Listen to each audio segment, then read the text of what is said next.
New Thinking Aloud is presented by the California Institute for Human Science, Mind, Body, Spirit University. Visit their website at cihs.edu.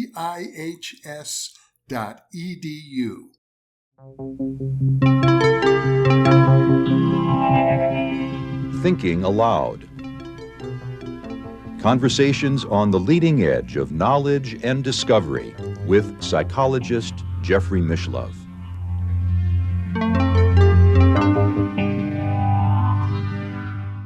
Hello and welcome. I'm Jeffrey Mishlove. Our topic today is living the awakened life. My guest is Suzanne Giesemann, who was named by Watkins Mind, Body, Spirit magazine in 2022 as one of the 100 most spiritually influential living people. She is a former U.S. Navy commander and served as a commanding officer and aide to the chairman of the Joint Chiefs of Staff. She is also a spirit medium and is the author of 17 books on spiritual topics. Her newest book is The Awakened Way, Making the Shift to a Divinely Guided Life. Suzanne is in Idaho for the summer, and now I'll switch over to the internet video. Welcome, Suzanne. It's a real pleasure to be with you on New Thinking Aloud. Oh, Jeffrey, it's an honor to be with you. Thank you. I had the privilege of being interviewed by you just a few weeks ago, and now it's my pleasure to return the favor. You have an amazing life story, and I think we need to start there because on the one hand, you rose to the highest echelons inside the military, and at the same time, as you describe it, you were experiencing a lot of the tensions and torments, frankly, that are natural to the life of a biological organism such as us humans. That's right. I love how you put that. Yeah, it's not easy being human. I think it's interesting how people who are, as you describe yourself, sort of suffering on the inside, but extremely successful on the outside. In the past, yes, there's no more suffering, thank goodness. Thanks to all that transpired. Absolutely. And if I understand it correctly, after you had served in the military as an aide to the chairman of the Joint Chiefs of Staff, it was only after you left the military that you discovered your spiritual work as I guess it's fair to call you a spirit medium, but even more than that, I see you as a spiritual teacher. I'm glad you do, Jeffrey, because the mediumship was very unexpected, as is being a spiritual teacher, but it's just a small part of what I do now. It provides the evidence and the anecdotes that show that there is a greater reality, but that's not my true calling. It's definitely as a teacher. But I tell people that back when I was aide to the chairman of the Joint Chiefs, if I had had any idea what I would be doing in the future, well, certainly nobody led on to me that that was what was going to happen. It's been a total surprise. Well, I think that's very interesting. You and I share, I think, in common the fact that our lives have been touched by spiritual guidance. But in my case, I don't really think of it so much as a surprise. It was just sort of a natural evolution. But for you, it was literally a lightning strike that started things. That is true. I think you can see in the background here up on the little shelf behind me, there it is a very small picture of my stepdaughter, Susan, who followed in her father's footsteps, joining the military. My husband is a retired Navy captain. She joined the Marines, a really tough assignment for a young woman as an enlisted woman. And she was doing very well, but was struck by lightning in 2006 and was 6 months pregnant at the time. So both she and the baby died on that day. And that's what absolutely took me in a different path. I can imagine. This is your stepdaughter. And You must have had a very strong attachment to her and puzzlement. Why would somebody be cut down like that right in the prime of their life and pregnant to boot? Exactly. And I had no answers to the why question, and I had no spirituality to fall back on. I had no belief system about an afterlife. But when we went to the funeral and I saw her body in the coffin, Jeffrey, I just knew there was more. I knew you couldn't kill the spirit. So you had a knowing, and it was your natural evolution. But for me, it was an epiphany. And I'm always being very mission oriented. That became my new mission, to connect with her. And which subsequently occurred. It did, but it took years of meditating daily and unwavering devotion to asking, Susan, let me see you. Susan, show yourself to me. Not, are you there? I knew she was there, but what's it going to take to connect with you? And the beautiful part is, clearly Spirit had better ideas for me than just connecting with Susan, because in those years of trying to connect with her, I opened up to the greater reality that you're very familiar with. Let's talk about that. You began before Susan manifested in your awareness. There were others, I presume. Oh, yes. I came to know that we all have guides. And as a former Navy officer and commander, I didn't want to be talking about spirit guides. That's out there stuff. I didn't believe in angels, but they convinced me with the evidence and the experiences that we are all surrounded by help when we ask for it. And I began to connect with other people's loved ones before I connected with Susan. All part of a plan, and she even came through a year or so ago to say, you weren't supposed to connect with me right away, or you would have stopped. You would have stopped with me. Instead, we just opened up to connecting with anyone. You've elucidated an important principle here, that things are planned for us, that our lives they may seem accidental to us, but from another perspective, I guess it would be fair to say nothing is really accidental. I'm not convinced that there are unexpected things, but certainly synchronicities, and the web of connections shows itself in wondrous ways, as you know. Well, I'm glad you hedged your answer there, because to say nothing is accidental is a pretty strong statement. It is, and I know that due to us having free will, that's the wild card, and you may be right on track, but somebody else exercises their free will, and that upsets things a bit. The fact that your daughter-in-law was struck by lightning became not only an opening for you, but also a theme in your life. The idea of a person being struck by lightning has become very important to you. It did, because... And I might mention it's important to me too. Oh, well, I want to hear why. In giving a presentation about the afterlife and sharing how Susan passed, this was at the Edgar Cayce Institute, I believe, and a couple in the front row looked stunned when they heard that Susan was struck by lightning, because their son was also killed by lightning. For both of us, it was the first time we had met anybody else who had endured that same kind of tragedy. And I will just put a caveat on there and say that it's a tragedy for us in our human form when someone passes, but I know that it wasn't a tragedy for Susan, nor is it for us at the soul level when we die, because we don't actually die.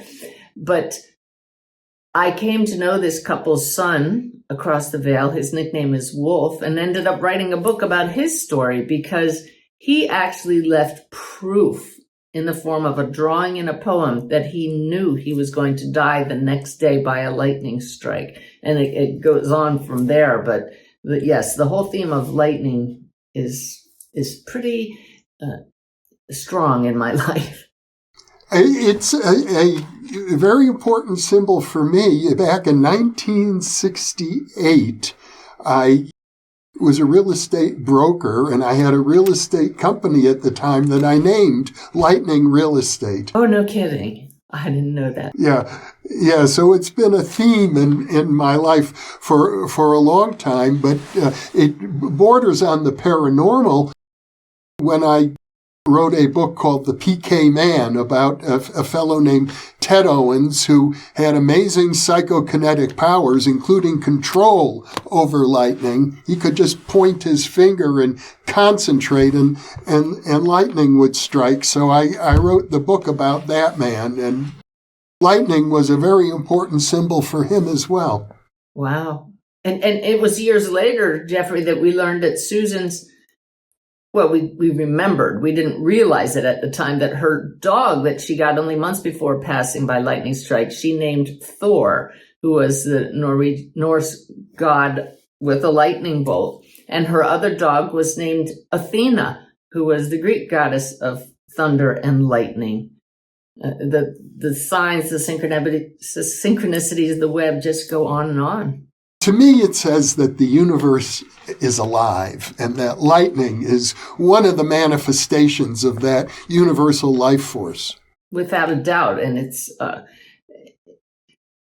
it was used as a tool to get Susan to cross when she was supposed to, as part of this plan that you're talking about, because she was in a rollover car accident, probably about a year before she passed, and wasn't even scratched. I believe it was the universe was saying, hey, there are going to be bigger plans as a result of your not being here in physical form, and that accident didn't do it. And so we send a lightning bolt when it's not even raining. The young man Wolf, who was also struck by lightning and seemed to have a premonition of that it would happen. He left a drawing and a poem, which was pretty explicit. He talked about if I recall his wording, the light from nature would come and release his soul. That's right. And he, just before that lightning strike, he was sitting having coffee with friends, and he suddenly said, I have to go now. And he just stood up and walked straight to the cemetery where he always meditated, a very unusual place to meditate. And that is where the lightning strike happened. He left his apartment clean and neat, like it had never been when his parents saw it. It usually looked like a storm had gone through, but he straightened everything up. He had everything in order. He knew he was leaving. It's really quite amazing. And then what's really amazing is in his final picture, with that poem, was a picture of what would happen afterwards, after he was struck. It's a phenomenal story that I love to share, because people always try to find ways to explain it. And there's only one way to explain it, that we're not only human. And in fact, it's Wolf who led me to all of the teaching that I teach today. It's all wrapped up in what I call the awakened way. And that came from Wolf's messages. He came back to me through a reading I ultimately did for his parents. When I got to know him, I said, this is one of the most powerful souls I've ever met, who was a normal family member. And it's because he had this message to share with all of us. And the fundamental message, as I understand it, is that we have a dual nature. Yes, we are biological creatures, but we also have a soul. And the soul is, and correct me if I don't say it the way you would like, but the soul is outside of space and time itself. It's eternal. That's absolutely the way I'd say it, Jeffrey, but I would also not say we have a soul. I would say we are a soul that has a body. I like that. Yeah. And all of this was communicated in a series of messages from the young man Wolf himself. That's right. The connection I had with him lasted for a few months. I don't hear from him so much anymore, but it was so clear. And he just guided me step by step to discover why he brought certain things up in the reading I did for his parents that didn't make sense at the time. So it was like pulling apart a mystery and leading to this realization that this is what I want you all to know, that as a species, humanity is out of balance. You're just way too much in the head or in the left brain. You need to balance that with your soul's attributes, being in the heart, flowing, being in that right brain type of mentality, but it's more of an energy, isn't it? So finding the balance has made all the difference for me, and then for all those that I share this with. And it's the key to end the suffering.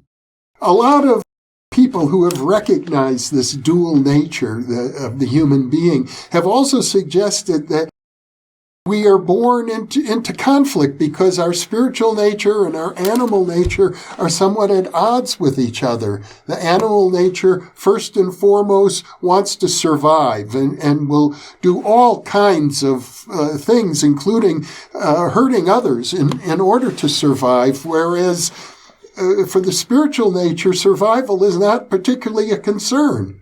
That's what I have learned by talking to those who have passed, thousands of souls who I've communicated with, who are no longer worried about the pain that we go through because they know that it's temporary and they know that it leads to growth, and that this animal nature you talked about is built into the human body. We can't help but react when we're only in human nature and we perceive a threat. But what I learned from Wolf and the other spirits I talked to is that other nature is right here, but we miss it when we focus so much on the objective external world. So the goal of the awakened way, as you teach it, is to get people to live more in harmony with their spiritual nature, with their soul. Absolutely. By first coming to experience it through meditation, through practices of presence, through hearing stories about who we really are, you educate yourself about your true nature, then you experience it. Once you experience the peace, the joy, the connection that's right here, right now, when we get beyond the animal human nature, then you realize, oh, I can make a shift at any time. I can engage higher beings. I can embody more of my higher self beyond the human body. And that just changes everything. Let's talk about your guides for a moment. I was a little confused because you refer to a collective intelligence called Sanea that represents, if I understand it correctly, the collective mind of many guides. So they tell me, and definitely when they step in, it's much more powerful than any one being that I connect with when I do sessions for people, or even when I connect with my own personal guide. But Sanaya stepped in, 2010, a long time ago, was so powerful and had both a feminine and a masculine feel. And I asked them, who are you? This is a thing that happens a lot, Jeffrey. People come to me and they say, I experienced a presence. And they said, who was it? I said, well, did you ask them? Just engage them. So I asked who they were, and they said, we are a collective consciousness of guides. And in fact, they do change from time to time. I sit with them every day and get a message from them daily. Thousands of messages they've given me. And sometimes it feels like a group. Sometimes it's one person. I've had several people identify themselves as part of the group, and the rest, I just have stopped worrying about it and just accept whatever they have to share as long as it's helpful and healing. And you've also referred to a personal guide named Boris, if I recall correctly. Yeah, that's the personal guide I was talking about. And he came to me after he'd already been working with me, but in the middle of the night, and showed me a lifetime that we had both experienced in physical form together. In the 1800s, he gave me specific historical details about that time period that I couldn't know.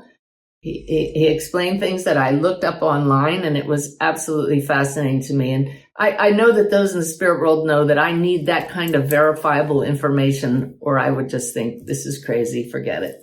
That's a very important factor in all of this. And I have to concur, as a parapsychologist, we're very interested in evidence. I'm glad you are, because there's so many people that just are happy with what they sense personally, and that's great. But if we're going to be sharing this with people as a collective experience, then we need the evidence.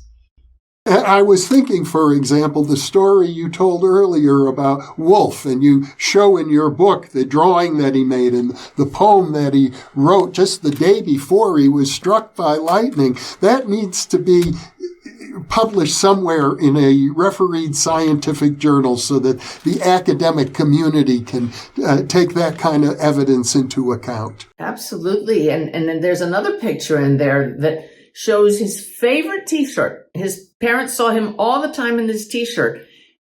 And yet, the day before he was struck and killed by lightning, he defaced that shirt by cutting out the picture on the front of the shirt and tacking it to the wall facing the poem that said he was going to allow the light of nature to free his soul. And what was on the picture in that T-shirt, Jeffrey? Do you remember? A bolt of lightning. That's it. I mean, come on. How much more explicit does he need to get? Exactly. Yeah. But you encourage people who are opening up, who are engaged in a spiritual awakening, to ask for evidence. Yes, I do. And I know this really helps people because they don't realize we can do that. I make it fun sometimes. I call it the sign game. I know that those across the veil don't mind when we ask for evidence-based signs. They want us to know they're here. They want us to believe, and they will pull out all the stops and knock your socks off if you are willing to play with them. Well, speaking of playing with them, you write a fascinating story in your book about how Boris gave you very explicit directions to visit a retreat camp, and it turned out to be a negative experience that I guess later became positive. Oh, absolutely. In that it convinced me beyond any doubt that spirit guides are real. We'd been traveling probably 2,000 miles for several months in our RV on our annual trek across the country in the summer months. And I always take books with me. We don't watch TV. I love to read. And I had finished a book. Oh boy, time to read a new book. So I reached up into the cabinet where I had all these books awaiting to be read. They'd been there for months. And I looked at the covers and I said, oh, I'll read that one next. Hadn't opened the covers at all. And I felt Boris and I heard him say, no, not that one, that one. And my human side said, no, I want to read this one. A little bit of pushback there. And he said, no, that one. So I've learned, don't push back more than once. I pulled that book down off the shelf, and I'll try to make this brief because it's in the book, like you said. But he made me turn to the back of the book, and there was a picture of a place we had just visited the day before. On months of travel, we were right in the same area. And I looked down at the bottom of the page, and there was an address of a retreat center that we were going to be passing by, exactly passing by the very next morning. I just knew that that was a spirit thing. And I said to my husband, we have to go visit this place. And like you said, it turned out to be a very negative experience because it had a very cult-like feel. It was frightening to both of us. My husband and I looked at each other. I say it was like a Hotel California moment. You know, you can come in, but you cannot leave. And luckily we were able to leave. We got in our RV and I looked at my husband. I said, I need to talk to Boris. He said, yes, please. Like, what was that all about? Why did he clearly send me to that place? And so I just went into meditation and I said, why did you send me there? And the answer changed my life. He said, 2 reasons. Number 1, to let you know that we in the spirit world absolutely know exactly where you are at all times. And literally that was true from the way he guided me in that moment to read that book. But number 2, he said, some of those other books in the cabinet are going to send you down some rabbit holes that you really don't need to go down. Your path, Suzanne, is to teach only love. It's not that the books were wrong or that the information was bad, but they would have taken me into far more esoteric and, let's just put it bluntly, really woo-woo stuff, really out there things that would have perhaps alienated me from a more mainstream audience. And I know that's my mission. With my background, people trust me, and I'm very proud of that and grateful for that because I want people to know that we all have guides and we all have access to insights and wisdom and guidance. And I want them to look for that because as we do, then we find that love that is my path to teach. That is so profound. I think we're getting right to the heart of things here. I know For myself, I love woo-woo. I'm deeply, I'm deeply interested in the afterlife and its many dimensions. I'm fascinated by UFOs and anything associated with the paranormal. I think it's very important from a scientific point of view. But when you're working with people who are trying to deal with the struggles of just being human that we've alluded to already, nothing is more important than teaching love. Yes, sir. Absolutely. And that's the bottom line. And in fact, my guides, they know that I love acronyms because of the military background. Acronyms are always big for military folks. And they've given me an acronym, the acronym LIFE. We are here for life. Love in full expression. That's who and what we are. We're life unfolding. And if we are not expressing our true nature, which is love, we're missing out. I totally concur. And I think when you interviewed me last time, I mentioned my motto, which is something I try to live up to. I can't claim that I do, but it's important to me, which is to love all people all the time. And not just all people, everything. Everything all the time. And I think that's also what you're aiming for. It is, Jeffrey, and many people who, if they were where I was before I started down this path, I would have heard that and said, I can't love everyone. And that is indicative simply that you're still in that left hemisphere of the brain, the survival and the get it done managerial side. But the right side of the brain knows our connection, knows we are all united, allows us to love each other because we are experiencing that connection. So it's just a matter of, again, getting back to making that shift and realizing we're both. There's nothing wrong with getting it done and being in the left brain. But when you don't balance it with the love and the connection, that's when we feel empty, hopeless. That's when we suffer. I know what it feels like to feel empty. I know what it feels like to try to fill that hole, and nothing will permanently fill it. But accessing the soul of us, that fills it. Wow. Beautifully put, and correct me if I'm wrong, but I think what you're saying is we can't command ourselves or tell ourselves we must love everything. What I think you're suggesting is we don't have to, because it's already there. That's our soul. Our soul, it's our natural state of being at the soul level, is to feel love for all of creation. That's absolutely what I'm saying. And until we learn to subdue a bit that left side of our being, the left hemisphere actions, and activate the soul activity that takes place more in the right hemisphere of the brain, we can't imagine how to love everybody. But just a few minutes a day of meditation or practices in presence, the desire to live more from the soul's perspective activates those circuits that the brain has been keeping us from having, but that are our true nature beyond the brain. They come alive when the body dies. So why wait till we die to discover the love that's already here? One of the things that you're also saying is that we have the ability to, what would be the best word, to access wisdom.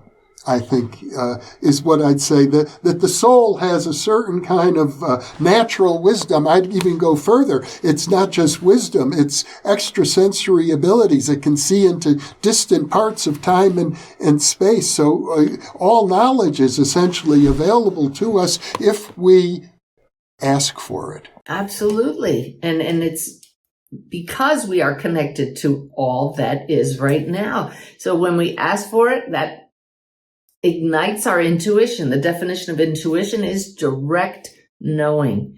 When you can bring that into any projects, work projects, left brain projects, now you have balance, now you have greater flow. My book, The Awakened Way, was absolutely a product of tapping into higher consciousness. I read some of those passages and I say, wow, I don't even remember writing that. It's not exactly channeled, but you get in a higher state. I have several recordings that I narrated for the binaural beats recordings with the Hemisync company, 6 of them, in fact. And every one of the scripts I channeled from my guides. I realized I could sit down and write out what I want people to know, but why not just go higher? Why not access something beyond the norm? So I simply went into meditation and said, I know you can do this better than me. What should we say? And I turned on the tape recorder and got my script. I was told that in the past, the Hemisync company will edit your script, will go back and forth with an editing process, change it till it's just right. All 6 of those scripts, they never changed a word because we go higher. And if I recall correctly, you describe this as inspired writing and distinguish it from other forms of channeling where the channeler is not even conscious of what's coming through. That's right. And we're all capable of this. Just a little bit of practice, learning a few techniques, anybody can do inspired writing. Connect with your own loved ones who have passed. Can you imagine? It's absolutely possible for all of us. This is the most beautiful message, that we don't have to be born with this awareness of this ability to connect with loved ones across the veil. If it's your calling to be a medium, that will become clear. But just to connect with mom or dad or a child or a partner who has passed, we can all learn to do that. At the same time, you point out in your own history that it took you a very long time before you first were able to communicate with your stepdaughter who was struck by lightning. And the reason was it wasn't meant to happen until other things had happened first. So I guess it's important to realize that you need to be patient. It's not as if you can just snap your fingers and automatically do all of these things. That's exactly right. People look at me and they say, oh, that just opened up for her. But no, it took dedication and commitment. People say, oh, I don't have that military discipline, but it's not that. I'm sure that plays a role in it. It's this inner knowing that there is something more, and you're just honoring that knowing, and you commit yourself to just a few minutes a day to shut out the external world and learn from what arises within. Now, normally, from our biological point of view, we live in a world of dualisms. Good and bad, right and wrong. Not a world in which everything is interconnected. And in the dualistic world, I think we're encouraged, frankly, to hate. We are encouraged to hate all kinds of things. Crime, for example, criminals should be hated. All sorts of marginalized groups are sometimes, they become culturally the victims of large-scale hatred. And I would think as you open up more to your soul nature, you also realize that a kind of paradox, because on the one hand, we are biological, and we have anger. We have, I hate to say it, but sometimes I feel hatred. And part of the process of finding balance is learning how to let go of that. And the first step, Jeffrey, is recognizing it. We're so used to responding in the human way that happily, the more you come to know your soul nature, the less positive aspects of the human side become so apparent when they flare up. And it's just this sudden, oh, that's not the real me. And you acknowledge it and you set it aside and you shift. It's also a matter of coming to change your word choice. For example, I no longer will ever say, I don't like them. I don't like that person, or certainly I don't use the hate word. I say, I don't resonate with them, because that's what's going on. It's an energetic dissonance with some people's energy field, their behavior, the way they express themselves. But I see their soul, so I don't dislike them, but I sure don't resonate with certain actions. And it just changes the whole way we interrelate with people. There are people who from a conventional point of view, have done horrible, horrible things. Hitler is always used as the archetypal example of a person who has done horrible things. But at the same time, that is a soul. And I don't know if we've gotten this far yet, but I've heard it said, and I kind of concur, that there is no plural of soul. There's one soul. You're the first person that said it, and I would agree with you. One soul, and then it compartmentalizes itself into smaller souls. You really can't put a box around that, but it takes on certain patterns that we identify as individuals, but it's one soul. I agree with you completely. So that would imply that even the worst villains in human history, we are one with. We all have that potential within us. We are all limitless beings that could express themselves in any way. And a person like Hitler was completely blinded to the true nature and the interconnectedness. That's what I see when I see people that hurt other people. They absolutely do not realize their soul nature, or they could not hurt anybody else. I'm reminded of Jesus on the cross saying, "Forgive them, Lord, for they don't know what they do." Indeed, yeah. This way of being that you refer to as the awakened way is really very different than conventional human behavior, the sort of thing that almost every family teaches their children. Unfortunately, you're right. And yet it's so easy to live this way, but it does take that awareness and the commitment. It's very easy to slip back into only human behavior, as I call it, because we're not only human. We tell each other, "Oh, I'm only human." That is wrong. We're not. And so coming to learn that and live that way does take a commitment, but that is what the challenge is, that most people are not aware of it. And I look around and I see some people talking to their kids in the store, and I just say, "Ooh, that's not exactly the way we want to teach them." I also hear you saying that if people decide that they want to live more as an expression of soul rather than as an expression of their biological components, it's doable. It can be achieved. It's so doable. We look at social media and Facebook as this place where a lot of people get at each other like this, and yet I have a Facebook page that is nothing but love. We have 99.9% positive comments. I have this, we call it the Awaken Way community. I have monthly webinars. I lead retreats and cruises. And the thing that's so astounding in my classes in person, people come and they say, "I've never felt energy like this." It's because when you get awakened people together, it's a love fest. So we just need to get that vibe going with more people. It is definitely infectious. We just need it to go viral. I think I was gifted by being born with the family name of Mishlove. It sort of set a pattern for me, thinking, what does that name mean? And I began thinking, well, Mishlove means you gotta love everybody and everything. Wow. Yeah, you're right. My father got a family name for his middle name, and it's Love. He was Oliver Love was his middle name. And he was embarrassed by that. He would never tell people what it was, but he had zero belief in the afterlife. He thought when you're dead, you're dead. The curtain comes down. And I have since heard from him since he passed and got beautiful evidence from him. And I can't even say it's a shame he didn't learn that while he was here. I see it all as everybody's just unfolding at their own rate. And next time around, he may figure it out before he passes. Well, here's an interesting question when you say next time around. We haven't delved into reincarnation, but except you hinted that you had a past life with your guide, Boris.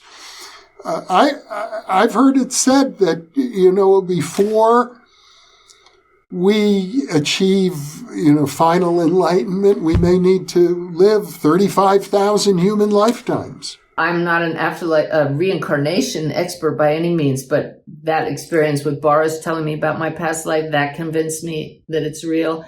My guides telling me about reincarnation has really convinced me that we do go round and round. I believe Wolf was a much more advanced soul, and some souls don't need to come back, but they do for what they have to share with us here and now.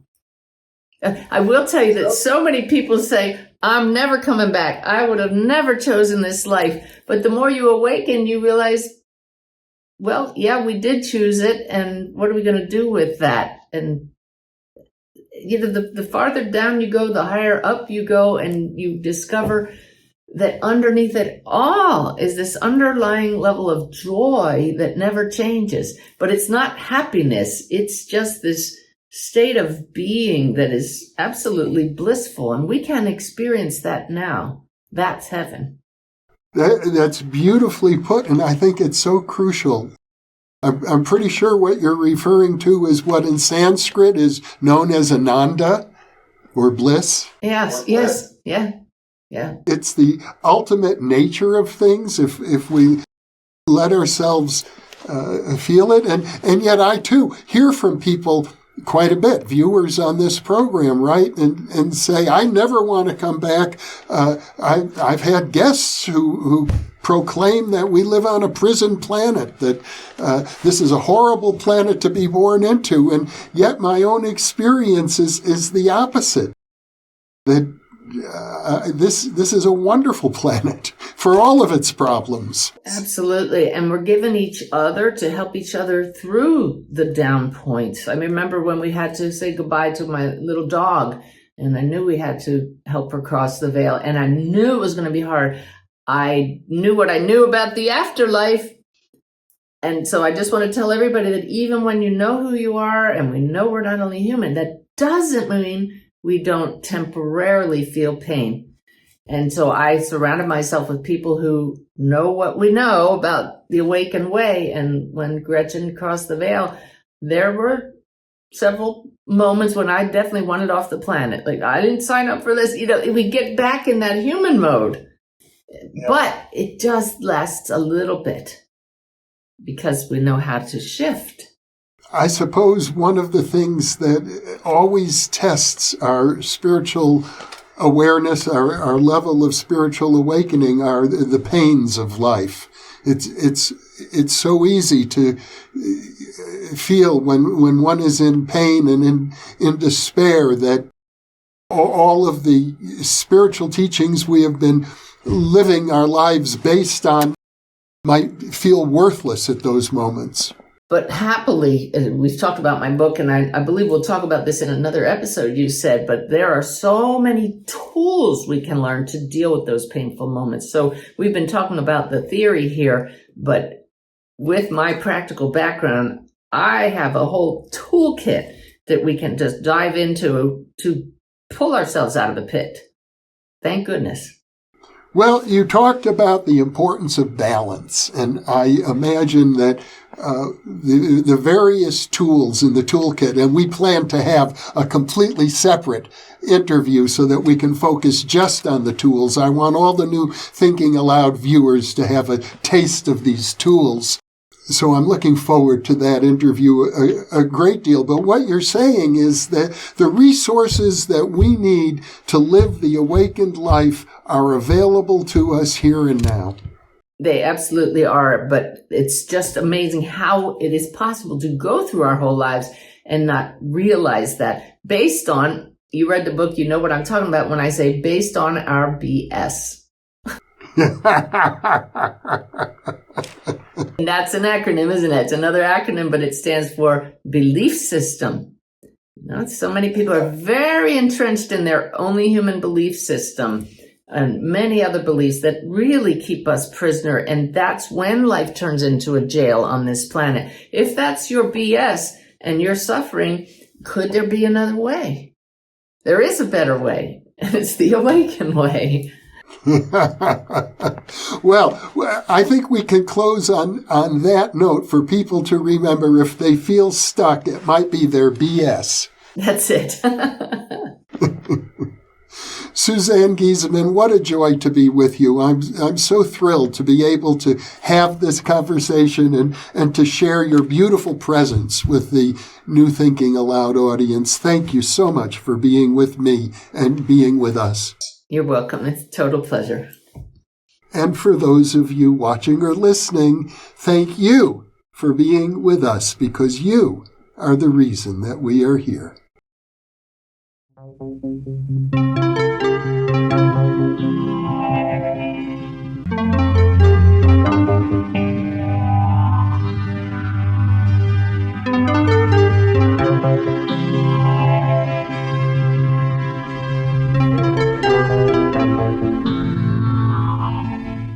Book 2 in the New Thinking Aloud Dialogues book series is a tribute to parapsychologist Russell Targ, celebrating his 90th birthday.